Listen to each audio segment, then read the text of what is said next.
up? No? Okay.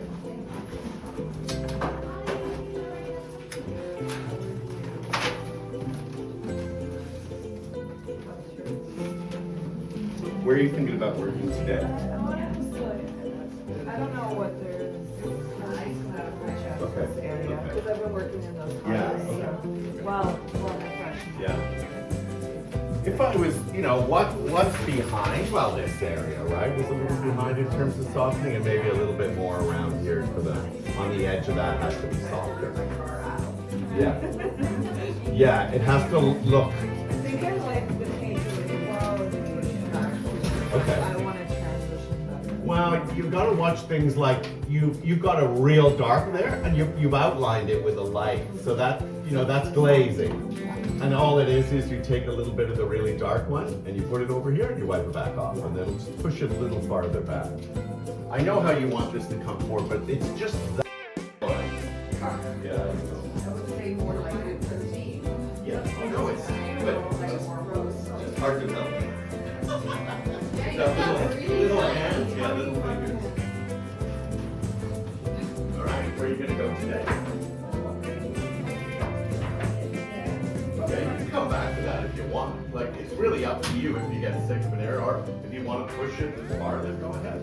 Oh, yeah. But normally what we do in this stage is push it as far as we get kind of bored, and then go somewhere else, and then go back and make it perfect. But you can work however you want. You know what you're doing, so just do it. You've got it written down or no? You didn't even write what it was there? You have something with black written on it, then that's what it is. Now you have to write things down, right? So you still have to write what that is. So call that whatever the next nest is. I don't care if it's called black as well. I mean, I guess you could write black there. Go ahead. Go ahead then. Think it's still too light? No, I think No, you're done. Yeah, I figured that would be. We don't need anything else. So we're good to go. So I'm going to show you the next stage of the process, and this stage is kind of dirty. So you might want to put an apron on. Oh, and look at your boots. So don't do the bedrock, the line, right? No, you're just painting all this. These are the lights. If you flipped it over, you know why. And don't go into that. You're just painting all the dark in there right up to the line there. Yeah, except those things there. So keep your boots under here. Okay. This is very messy. Little bits of paint come off. I had somebody with brand new light gray suede boots, only several hundred. This back up. It's in the same place because you painted it on. Okay, so we have ways of doing things that makes things more accurate. Just one color at a time. So which one are you sampling there? And then go through them all. Just guess, right? Just have to guess. You're a little lighter than mine, you see, if you step back and squint. See? No, the entire side you did is lighter than what I did. You can't see that? By squinting? You don't have to stand on your toes. I do see it. Okay. Okay. Are you just pretending? If you got your value checker, oh, you don't know about the value checker. Let me take a look. So how you do this is you don't fold it flat. You punch through it, pouch, a soft snowball. And the idea is that when you press, your heart will press. Okay, so when I looked at what you were doing, it was folded flat, like as if you were polishing something. Okay, so it's much softer touch. So you've taken off quite a bit of what you put on. So a squint, I'd be worried, you can lose your line if you do this too much, but it looks like you're safe. Try and go darker. So I'm going to do this area because you don't just put that little amount on, right? Okay, I'm going to stay where you are so I can do it.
lights. Have you got your lights identified? Like you've got them written. So I see what you've done. You've written where they go.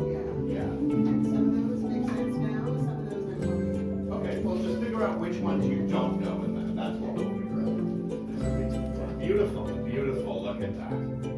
That is perfect. Okay, so it's just a little bit more work, and we're at a master's level in premature. Okay, there's a little line. Don't put any more down there. So you stand back and squint, like you take speed and squint. Squint. Take your eyes right up. Oh, see, you kind of need it like that. So let's turn it that way so you can get that last part.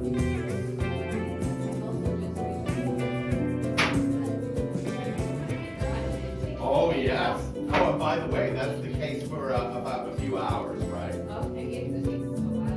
Now, I haven't talked about the imprimatur. Did I show you this? Did I? Yeah, okay, so that's why we chose this one. Yeah, do that a little bit. Just this area and sort of there. And really, again, standing back and squinting is the way we see. And also, I'm curious about, well, oh yeah, it's darker than that. That's what it has to be, right? Now, I just want you to maybe leave a little bit of this as a halftone. We'll see, we might be getting rid of it. Okay, so another halftone. I'm just gonna darken a little bit more of this here line to darken the premature. But that's still your premature color. And you're gonna use that to finish the rest of it after you get the line work done. If you don't get the line work done, you can take it home. Take that down in all four corners.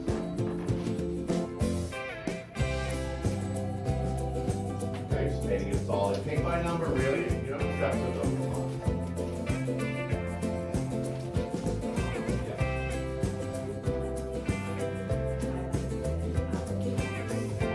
Oh, absolutely. Well, if you take them away, you don't know where they go. See, this is your tracing.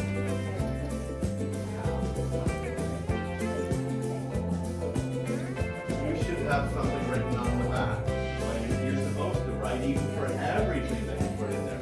It might just be a 1.5 gray. That's what it's not like. Yeah, just use a 1.5 gray. Okay? And it'll, And then I just walk, I'm walking in the Yeah. place and I'm just starting to walk. yes. Now, look at the big line up here, right? I really am a bit worried you don't have that. Do you mind if we just make that 1? Because I don't feel like you're dark enough in that section that when we pull it up, you're going to see it. Can you put a window on there, a gray window? The line coming up. No, the line coming up. There's a line coming up. It's like a little rectangle. See it? See, it's got a width to it. It's not a line. It's a width. Put a window on there. Tiniest window.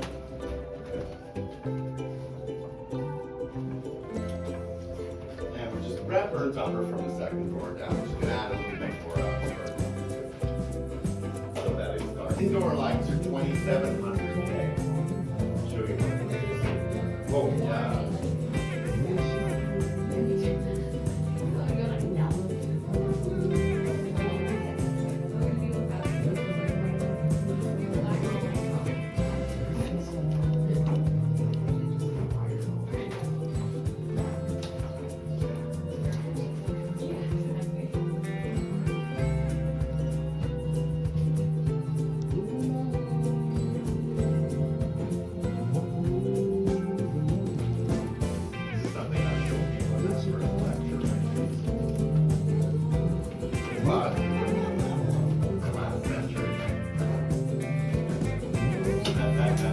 I know, to think we were alive.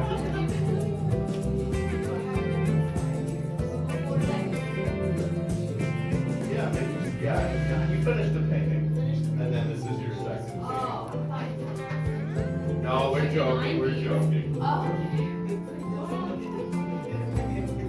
Okay, I'm just gonna turn the light up for a second. This is 5,000K outdoor white light, okay? It's white.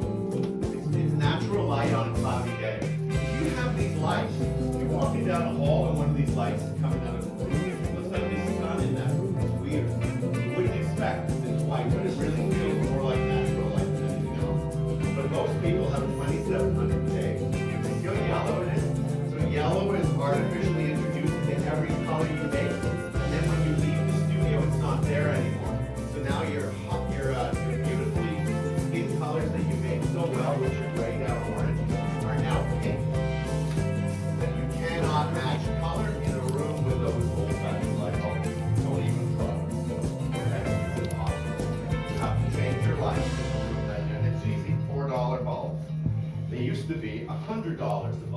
spotlights from Michaels. The only ones you could get, now you can get them for $4. Okay, great. All mixed up. I'm going to show you what to do next. You can just clean off your palette knife. So you're getting the lamps from IKEA, but there's all Dollar store, Dollarama, yeah. Oh, and by the way, these are LEDs. So they all these bulbs in this room take the equivalent of one regular light bulb, and all those in that room are one regular light bulb. I'm not using any electricity in here. They also don't get hot. You know. Now before we had these, they were not LEDs, and in summer, it's hot to paint. Yeah. Okay, so we use a line paintbrush to do the lines. Now you can't touch this, right? As you know. So typically, if you want to paint and not touch something, you use a wall stick, which is done for a painting stand. And you know, this goes on the corner of your painting, and you can do this. Now where you are here, we're not going to use the wall stick. There's something that's even a little bit more useful.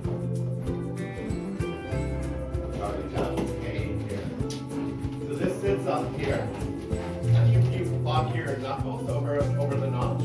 That's how you do it. Okay, so you can touch it without, you don't do it without touching it. To load up your brush, by the way, we never bend our brush. You see that's bent? Yeah. So what we want is to load our brush absolutely flat. We don't want to bend our hairs, but we want it to last a lifetime. Load up your brush like this, flat.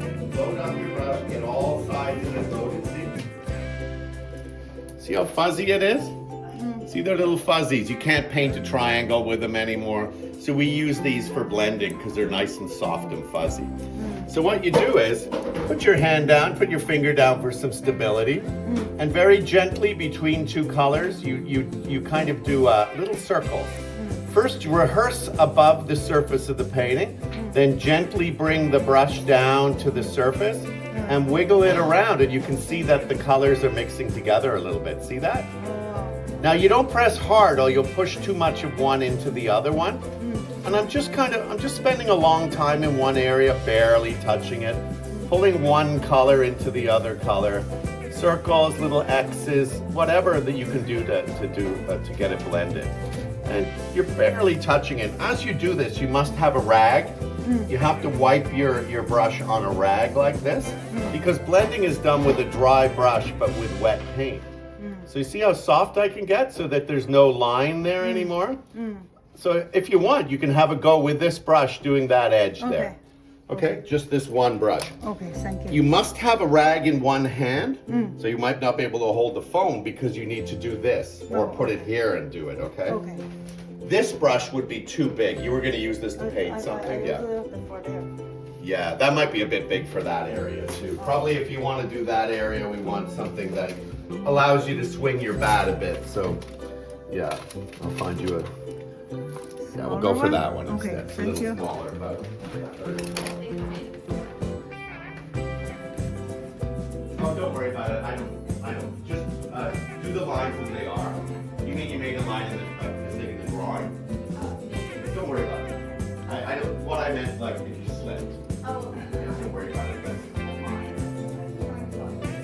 fine. Looks like one of these. It might be. Yeah. It might be the. I would go for that, or that. Okay, but you have to kind of guess that. And if you're not sure, call me over. I'll have to do a final check. Okay. So you want to make more than you think you need, right? So you need a lot more paint than that. That will dry up in a couple weeks.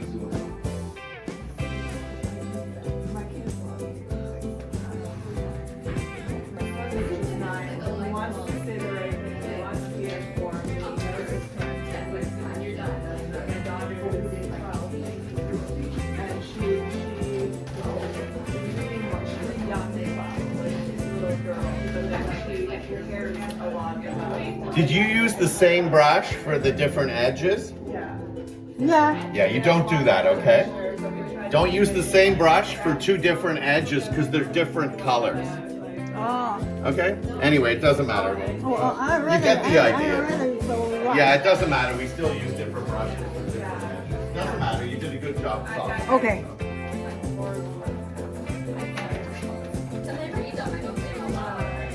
Did you get your other paint? Where did you order?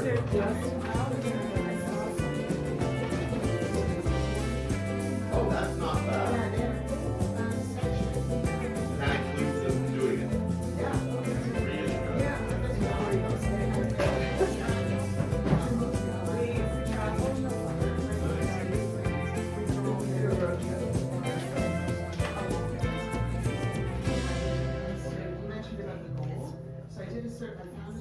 movie glass, I forget what it's called. Mayan glass.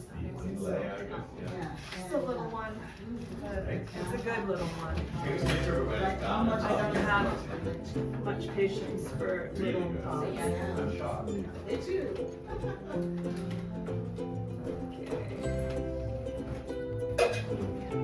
Coat without raised brushstrokes. The most important thing is no raised brushstrokes.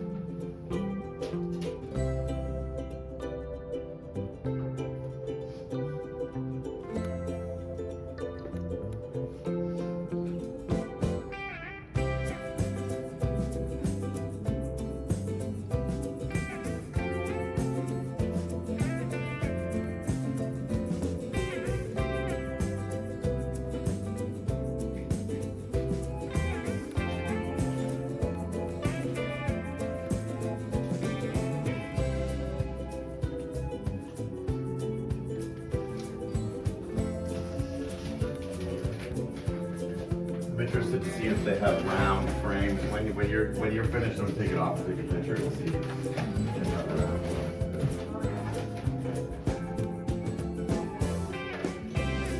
Where are you looking at here? Oh wait, value no. Because obviously there's you haven't painted up to the edge of the dash line. Okay, so yes, I can see a shape here. That is really like this. And then there are some lines.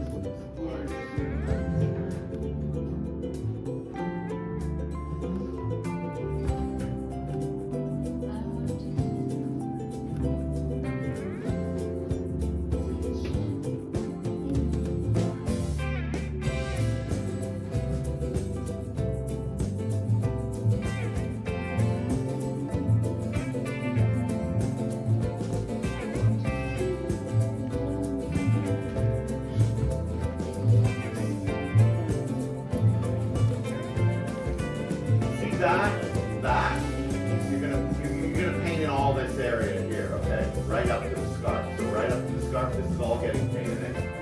Okay, get your black out and get the black right up to that little sort of shape I put there, okay? Paint right up around that. Okay, working on the ones over there. I think you see the light coming in here?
That's okay. You're just doing the line work. This will be dry when you take it home. That's why we use the browns, remember. So it'll be dry by the morning and you can just do it over the rest of the week.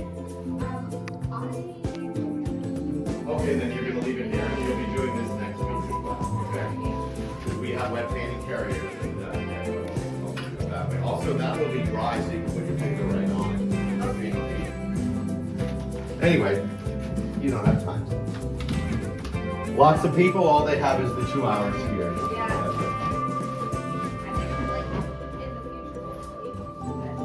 Okay. Okay, great. So that's that shape, okay? Now what are you gonna do here? See this one right here, the big one there? That's that one. So cut it off. See the end of it right there? Cut it off with some black so that we can see as a single shape. And then see if you can create those lines by painting in the dark and leaving the other ones. If you can't, we'll just paint it all dark and white for that. Because that's another way.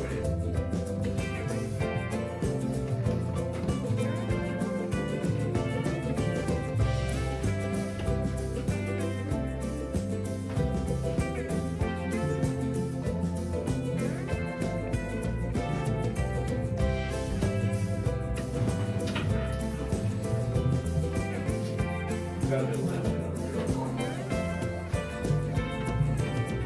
You look like you got them all now. I think so. That's great. You could also reorganize this, right? There's some dry, chunky bits in this. Yeah. So I could give you another piece, the gray sheet that takes away the white too, and all you have to do is just one day put this on the kitchen table, take this out, put it there, tape it down, put the new one in here, and transfer them right what you wrote here next, instead of these that don't really need that much. Okay. For a long time, I read the law successfully and then do different things. You don't want to do that, it'll take you about 20 minutes. That's a lot. All you're doing is Just think if some of them are dry on the other side, it's easy on the inside. as long as you don't get any lumps in it, which some people do when it starts crusting over, then fine. We'll see how it goes. We'll see how good you are at keeping those lumps in the inside. Yeah. We also use oil cloves in these containers. You got a piece of sponge in there or something that you put the oil cloves on? Yeah. Okay. So you still have some? Great. I'm going to show you a new thing that you can use if you have one of those. Yeah, so you drill a hole, put tape over it, takes all the oxygen out of something. So it's for wine. You drink half a bottle of wine, it's a really good bottle of wine, you want it to be wrapped by the next day, the cork on it. So with those trays, you can make a little hole in the top after you close it, put a piece of duct tape over it, and there's no oxygen in there. Oil paint dries through oxidization, exposure to oxygen. Does not dry through drying evaporation of the liquid like acrylic or watercolor. So if you can keep oxygen out of it, lasts forever, like a tube. The invention of the paint tube in 1840 allowed for people to keep paint for a long time, and before that, the pig splatter filled with paint, right? So, and you can try all kinds of things if you like to keep paint fresh. I've tried them all. We started with those little film canisters with the snap-on tops that were really tight. Fill them up with paint, great, no oxygen in there. Well, once you start using them, there is. Dry from the top, you get a chunk on the top, thick, you cannot get a brush into. All the good paint below, you can't get to. So these little envelopes are really good. They act like the pig splatter. That's what they do. Yeah, that's a pig splatter, that's a pig splatter there.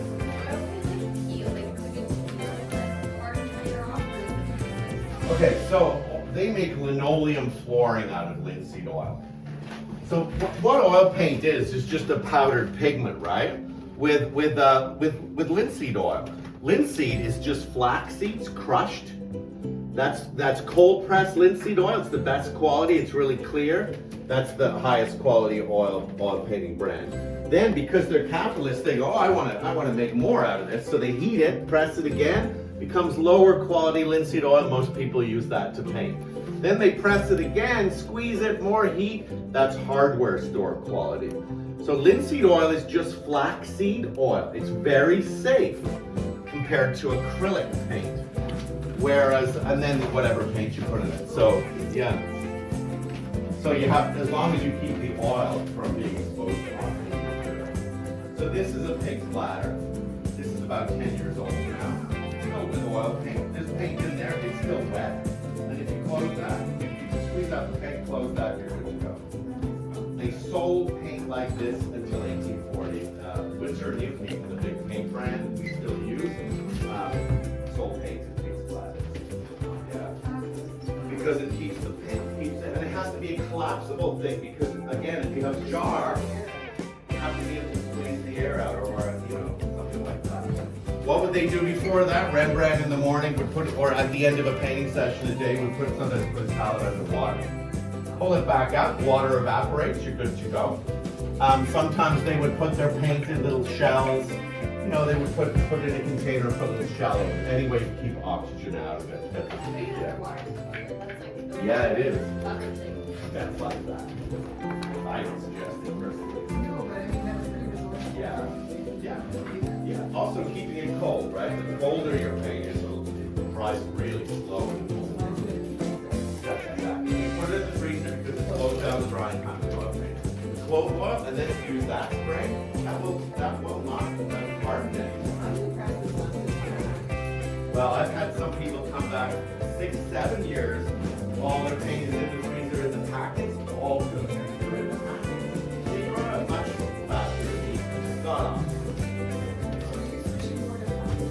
No, we started with packets. It's just that this is handy when you see all the paint. What I suggest to people is you